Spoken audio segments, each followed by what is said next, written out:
Kung conservative ka na tao, o ni siya ang mga investments ang bagay sa imuha. Una, bonds. Ikaw ang nagpautang sa gobyerno or sa kumpanya.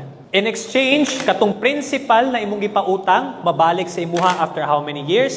With interest. Kung saan ako pagpalit og bonds, hulat lang ka na announcement gikan sa treasury.gov.ph. Online na siya, magbutang na siya dito kung unsay mga kumpanya nag-offer og mga bonds. Mupalit ka dito, and then, makuha ni mong kwarta after X number of years. Next, savings account. Kabalo ba mo guys na naay uban savings account naghatag sa inyo og 2.6% per annum, 4% per annum, and kasagaran sa ilaha na naghatag og dako-dako na savings account kay mga digibanks, CIMB, Uno Bank. Kung maabre ka mga bank accounts sa mga established banks like BDO, BPI, East West Bank, ang hatag sa inyo less than 1% per annum. Wala pa ilabot dira ang withholding tax. Isa na GCash diri. Pamilyar mo na GSave. Pag once mo abri kag GSave, daghan ng options dira sa mga digit banks. And they give you higher interest compared to the traditional banks. Is it safe? Yes. Insured na gihapon and regulated na sila by Bangko Sentral ng Pilipinas. Ikatulo, Pag-ibig MP2. Recently, gi-increase nila ang ilahang dividend from 6% to 7%. Kung naa kay 100,000, mo ginansya kag 60,000. Unsaon pag-invest sa Pag-ibig MP2? Adto lang ka sa website pag-ibigfund.gov.ph. Nakabutang dito, open an account, abri kag account online, then punduhan nimo kwarta, 500 pesos lang minimum initial deposit. Pwede na. The more money that you're going to invest, the more money that you're going to make. The good thing is, katong imuang principal is secured plus the interest. So what if dili ka switog online? Pwede ka maadto mismo sa Pag-ibig na office. Is it a good investment? Yes. Why? Because it is regulated and offered by a government agency. Next, time deposit. Kinsay nag-o-offer ani? Bangko, and even mga co-ops actually na time deposit. Ang imuhang kwarta, dili nimo pwede hilabtan for X number of years. It may be 2 years, 3 years, 5 years. The longer gani ang imuhang ipahold ang kwarta dito, the more interest that you're going to get. Good thing, principal nimo protected, mabalik sa imuha, plus interest. Pila ba ang ginahatag sa time deposit? Magdepende na siya sa bangko, but as of now, naasa 4%, 5% to 6% per annum. Lastly, cooperatives. Ang mindset man gud nato, pag makadungog tag cooperative, unsay mahunahunaan ninyo? Utang. That's one of the easy access for us to get funds. As much as possible, kung mangutang ka, kanang good debt. Naa kay intention, gamiton nimong kwarta to generate money. But another thing that a lot of people do not understand about cooperative is that pwede nimong gamiton ang imuang kwarta, ibutang sa cooperative pang-invest. Mauni ang mga investments sa pwede nimo pagpilian. Kung sa'y pasabot sa aggressive, ang imuhang kwarta na ay chance mutubo og dagko in a shorter span of time, but naapoy chance na mawala ang imuhang kwarta. The higher the risk, the higher the reward. What are good examples of aggressive? Una, cryptocurrency. Mao na siya ang Bitcoin, Ethereum. This is actually, a lot of people say, especially karong mga believers, this is the future of finance. Because ginatanggal niya ang middleman, which is eventually, we don't need banks anymore. If I want to transact with you, I can transact with you directly without going through a middleman. That's the concept of why it started in the first place. If you want to start a crypto, mag-invest ka sa crypto, ang kailangan nimo is a legitimate crypto exchange account. Personally, akong ginagamit is Binance. Forex trading. Kung kailangan nimo crypto exchange dire kailangan nimo forex brokerage account. So mo na ni siya i-trade nimo ang euro dollar to US dollar, no, peso to Japanese yen. Just like ang dollar, pwede mo saka, pwede po siya mo naog. Another is business. Sa mga tao na gusto magnegosyo, please understand that it is not just about money. Mas kinadaghang kag kwarta, dili na enough to make your business successful. Kailangan kabalo ka mo operate sa imong business, mamaligya sa imong produkto, magkaroon og halin og financial management. 90% of startup businesses fail in the first 5 years. Sa katong isa naging successful, 90% of that will fail after the next 5 years pa jud.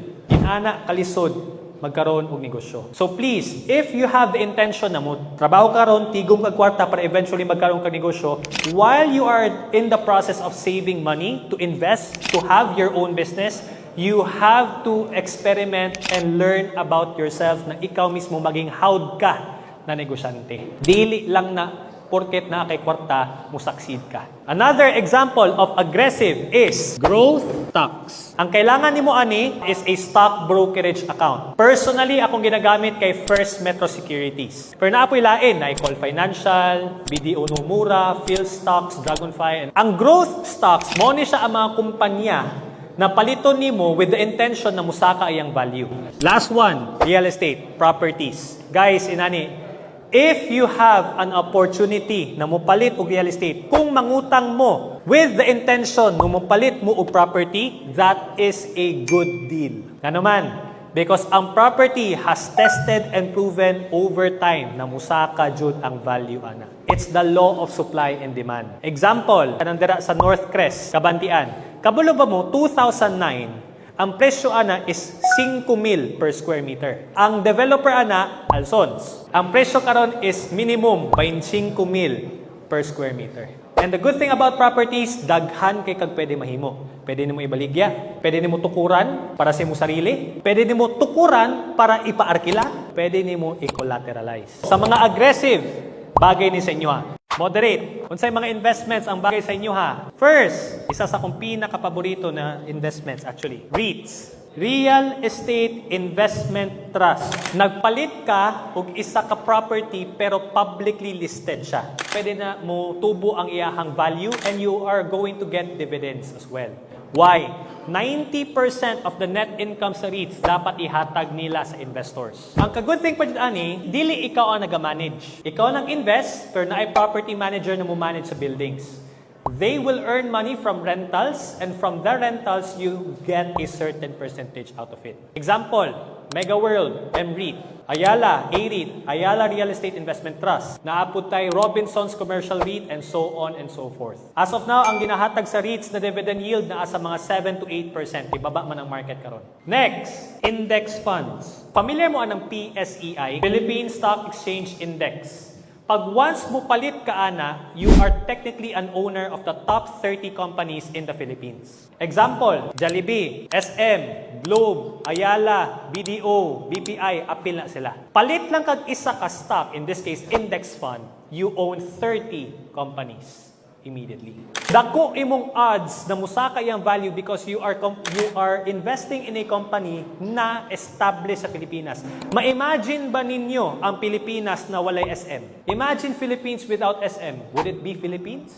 Most probably dili. Imagine Philippines without Jollibee. Imagine Philippines without PLDT, without Globe, without San Miguel. So kaning mga companies na naa sa index funds, which is the PSEI, mauna sila ang mga kumpanya na nagbuhi sa ekonomiya sa Pilipinas. Naapo tayo ginatawag na mutual funds, na ay mga professional na mga finance managers, sila ang nagabuot kung unsay ibutang sa portfolio. Asa man nimo mapalit?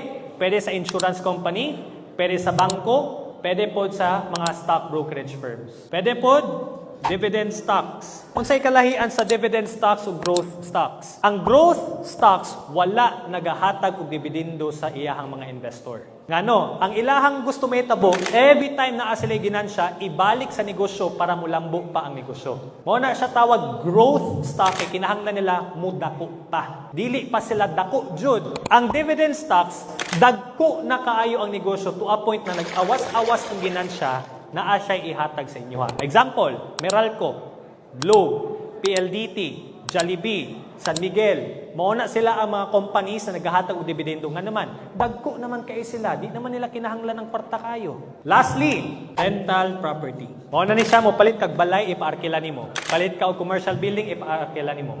Musaka yang value, you also get money out of it. So if you notice, ladies and gentlemen, sa moderate, there are two ways that you can make money. Capital gains and cash flow.